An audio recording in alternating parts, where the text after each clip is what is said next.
So this week, Kian asked me to watch the film Andover. Unfortunately, Andover isn't on Netflix, so he also asked me to watch a film called Tomb Raider, which came out last year and is based off the very famous game Lara Croft Tomb Raider. I know Kian's a massive fan of the Tomb Raider series, and he's also a massive fan of this film. Going into it, he's told me that he's actually seen it around about 5 or 6 times, and I can see as to why he actually likes it so much. This is a very fun and a very interesting story. However, I do have some problems with it in terms of the technical aspects within the film. The opening scene with the boxing match, the editing was so awful. It was so... There was like 100 million cuts between each shot. Like, it got to a point where it was like nauseating to watch and almost seizure inducing. Like, it was so...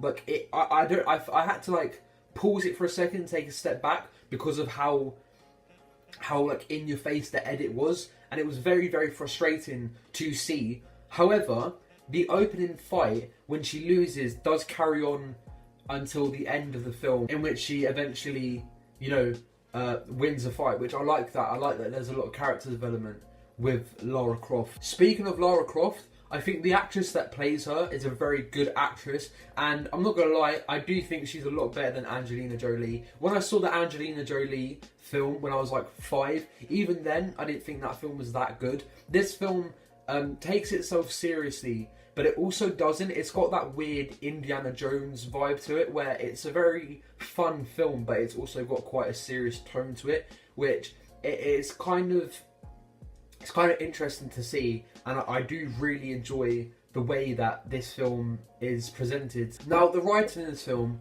goes from being pretty good to pretty awful. There are some lines in this film that I just sat there and I cringed. Like, there are some very cringy lines, very cringy lines. I did find myself, however, going through periods within this film where I felt like kind of bored, and I was going on my phone more than I was focusing on the actual film that was playing in front of me. And then there were some points where I was really invested and I was actually rooting for the characters. The whole temple scene, just from the minute they go inside to the very end, I was generally like gripped and interested to see where it was going. But a lot of the stuff before that, like the stuff on the boat, the stuff in which she first meets her dad again, that stuff all kind of felt a bit boring to me, but some of it was really engaging. So it's a weird mixture between me being really invested and me, not being interested at all, which is why I don't hate this film. I think this is a generally decent film that has a lot of potential,